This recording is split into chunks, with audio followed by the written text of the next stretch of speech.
Hello student, आज का हमारा टॉपिक रहेगा द राइज ऑफ मगध। जैसा कि हमने पिछले वीडियो में देखा था कि कैसे डिफीट और कॉन्कर का सिस्टम चल रहा था। जो कंटिन्यूअसली डिफीट एंड कॉन्कर का वक्त चल रहा था, तो अल्टीमेटली मगध इमर्ज किया as the most powerful state and Magadh vast empire का सेंटर बन गया था। मगध राइज किया, बट इसके पीछे का रीज़न क्या था? मगध इतने सारे जनपद्स में सिर्फ मगध ही क्यों राइज किया? तो चलिए इससे कुछ काउजेस देख लेते हैं। पहला काउज था कि आयरन एज में मगध की ज्योग्राफिकल पोजीशन बड़ी सुटेबल थी, क्योंकि रिचेस्ट आयरन डिपॉजिट्स राजगीर से दूर नहीं थी। आप ये जान लें कि राजगीर 5 हिल से सराउंडेड है। दूसरा काउज ये था कि मगध मिडिल गैंजेटिक प्लेन के सेंटर में पड़ता था। The alluvium once cleared of the jungle, यहाँ पे अपार उपजाऊ और सरप्लस फूड अवेलेबल थे। तीसरा काउज था कि मगध मिलिट्री ऑर्गेनाइजेशन में एक स्पेशल एडवांटेज इंजॉय करते थे, जबकि Indian states were well acquainted with the use of horses and Rath. But वो सिर्फ मगध ही था जो सबसे पहले लार्ज स्केल में एलिफेंट्स यूज किया in its war against it's neighbour.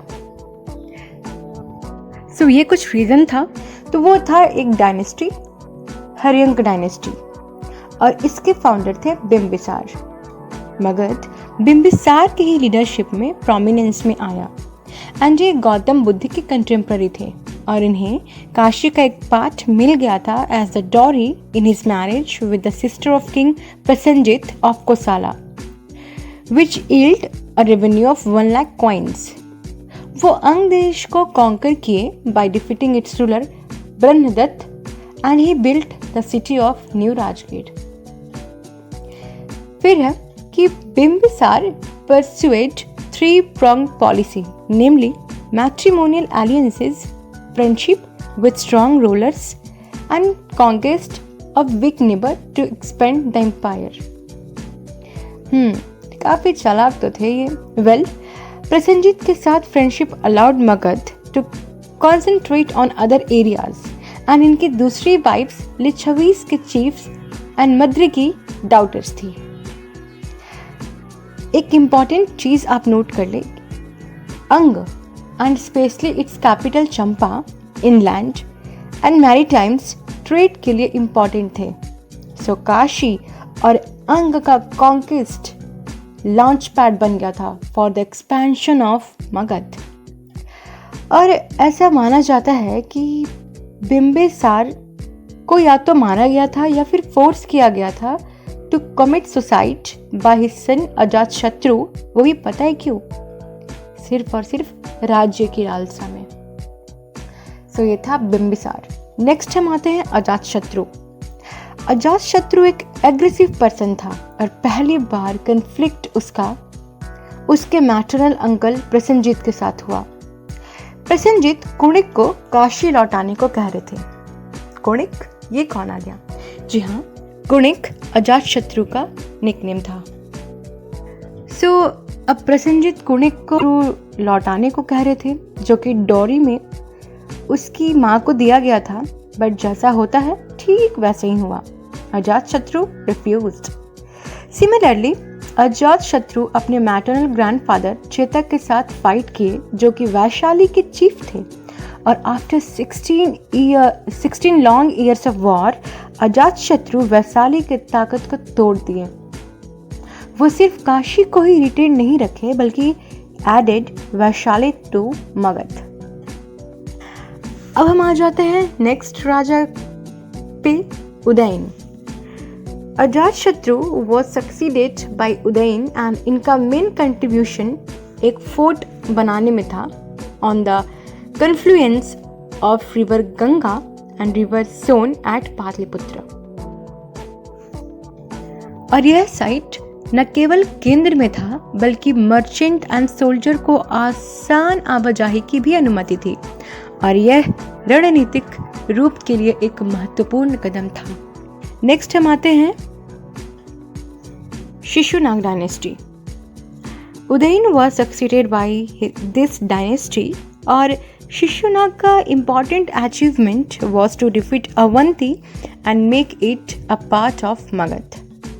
और शिशुनाग के सक्सेसर उनके बेटे काला शोका थे। आप नोट कर ले कि सेकेंड ब्रिटिश काउंसिल काला शोका के टाइम पे ही हुई थी। इसके बाद आता है Nanda dynasty.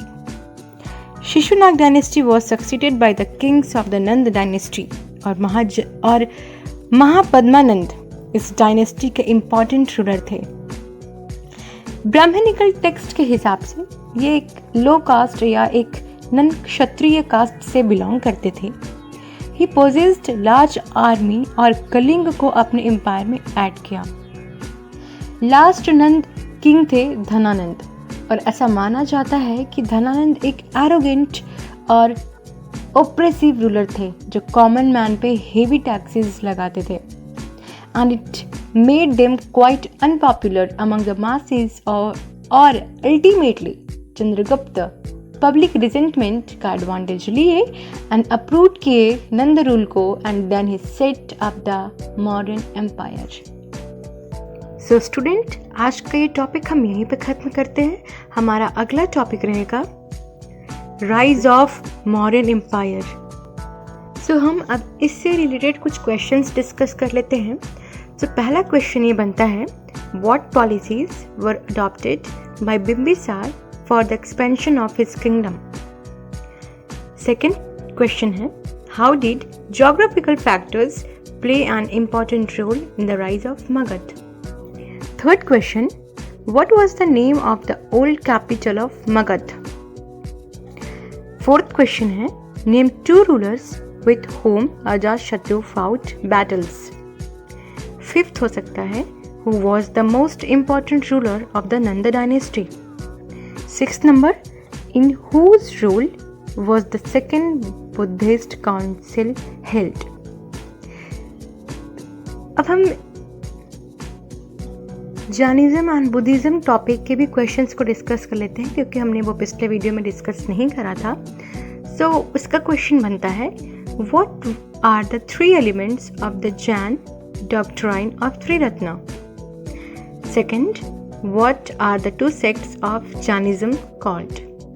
Third, where did Buddha deliver his first sermon.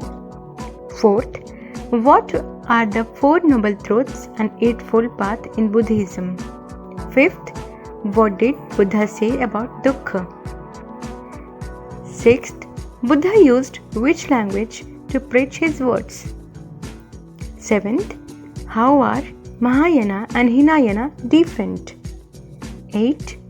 What are the contributions of Buddhism in field of literature and art?